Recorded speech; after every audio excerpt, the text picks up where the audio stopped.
In the 160th year, Alexander Epiphanes, son of Antiochus, landed and occupied Ptolemais. They welcomed him, and there he began to reign. When King Demetrius heard of it, he assembled a very large army and marched out to meet him in battle. Demetrius sent Jonathan a letter in peaceable words to honor him, for he said to himself, "Let us act first to make peace with him before he makes peace with Alexander against us, for he will remember all the wrongs that we did to him and to his brothers and his nation." So Demetrius gave him authority to recruit troops, to equip them with arms, and to become his ally, and he commanded that the hostages in the citadel should be released to him. Then Jonathan came to Jerusalem and read the letter in the hearing of all the people and of those in the citadel. They were greatly alarmed when they heard that the king had given him authority to recruit troops. But those in the citadel released the hostages to Jonathan, and he returned them to their parents. And Jonathan took up residence in Jerusalem and began to rebuild and restore the city. He directed those who were doing the work to build the walls and encircle Mount Zion with squared stones for better fortification, and they did so. Then the foreigners who were in the strongholds that Maccabees had built fled. All of them left their places and went back to their own lands. Only in Beth-zur did some remain who had forsaken the law and the commandments, for it served as a place of refuge. Now King Alexander heard of all the promises that Demetrius had sent to Jonathan, and he heard of the battles that Jonathan and his brothers had fought, of the brave deeds that they had done, and of the troubles that they had endured. So he said, "Shall we find another such man? Come now, we will make him our friend and ally." And he wrote a letter and sent it to him in the following words. King Alexander to his brother Jonathan, greetings. We have heard about you, that you are a mighty warrior and worthy to be our friend. And so we have appointed you today to be the high priest of your nation. You are to be called the king's friend, and you are to take our side and keep friendship with us. He also sent him a purple robe and a golden crown. So Jonathan put on the sacred vestments in the 7th month of the 160th year at the festival of booths, and he recruited troops and equipped them with arms in abundance. When Demetrius heard of these things, he was distressed and said, "What is this that we have done? Alexander has gotten ahead of us in forming a friendship with the Jews to strengthen himself. I also will write them words of encouragement and promise them honor and gifts, so that I may have their help." So he sent a message to them in the following words. King Demetrius to the nation of the Jews, greetings.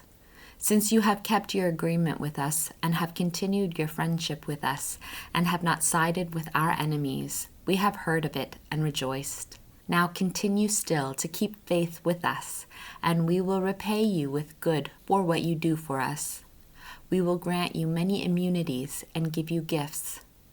I now free you and exempt all the Jews from payment of tribute and salt tax and crown levies, and instead of collecting the third of the grain and the half of the fruit of the trees that I should receive, I release them from this day and henceforth. I will not collect them from the land of Judah, or from the 3 districts added to it from Samaria and Galilee, from this day and for all time. Jerusalem and its environs, its tithes and its revenues shall be holy and free from tax. I release also my control of the citadel in Jerusalem and give it to the high priest, so that he may station in it men of his own choice to guard it.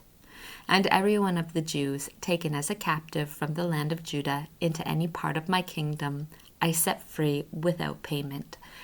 And let all officials cancel also the taxes on their livestock. All the festivals and Sabbaths and new moons and appointed days, and the 3 days before a festival and the 3 after a festival, let them all be days of immunity and release for all the Jews who are in my kingdom. No one shall have authority to exact anything from them or annoy any of them about any matter.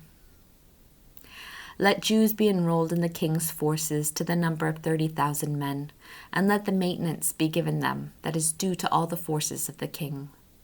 Let some of them be stationed in the great strongholds of the king, and let some of them be put in positions of trust in the kingdom. Let their officers and leaders be of their own number, and let them live by their own laws, just as the king has commanded in the land of Judah. As for the 3 districts that have been added to Judea from the country of Samaria, let them be annexed to Judea, so that they may be considered to be under one ruler and obey no other authority than the high priest. Ptolemais and the land adjoining it I have given as a gift to the sanctuary in Jerusalem, to meet the necessary expenses of the sanctuary. I also grant 15,000 shekels of silver yearly out of the king's revenues from appropriate places. And all the additional funds that the government officials have not paid, as they did in the first years, they shall give from now on for the service of the temple.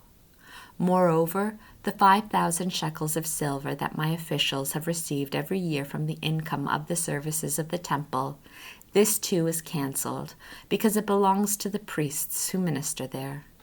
And all who take refuge at the temple in Jerusalem or in any of its precincts, because they owe money to the king or are in debt, let them be released and receive back all their property in my kingdom. Let the cost of rebuilding and restoring the structures of the sanctuary be paid from the revenues of the king, and let the cost of rebuilding the walls of Jerusalem and fortifying it all around, and the cost of rebuilding the walls in Judea also be paid from the revenues of the king. When Jonathan and the people heard these words, they did not believe or accept them, because they remembered the great wrongs that Demetrius had done in Israel, and how much he had oppressed them. They favored Alexander, because he had been the first to speak peaceable words to them, and they remained his allies all his days. Now King Alexander assembled large forces and encamped opposite Demetrius. The 2 kings met in battle, and the army of Demetrius fled, and Alexander pursued him and defeated them. He pressed the battle strongly until the sun set, and on that day Demetrius fell. Then Alexander sent ambassadors to Ptolemy, king of Egypt, with the following message.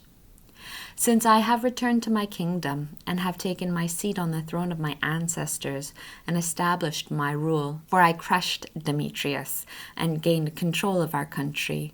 I met him in battle, and he and his army were crushed by us, and we have taken our seat on the throne of his kingdom. Now, therefore, let us establish friendship with one another. Give me now your daughter as my wife, and I will become your son-in-law, and will make gifts to you and to her in keeping with your position. Ptolemy the king replied and said, Happy was the day on which you returned to the land of your ancestors and took your seat on the throne of their kingdom. And now I will do for you as you wrote, but meet me at Ptolemais, so that we may see one another, and I will become your father-in-law, as you have said. So Ptolemy set out from Egypt, he and his daughter Cleopatra, and came to Ptolemais in the 162nd year.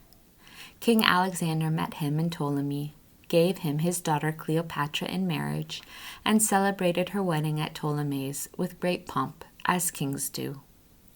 Then King Alexander wrote to Jonathan to come and meet him.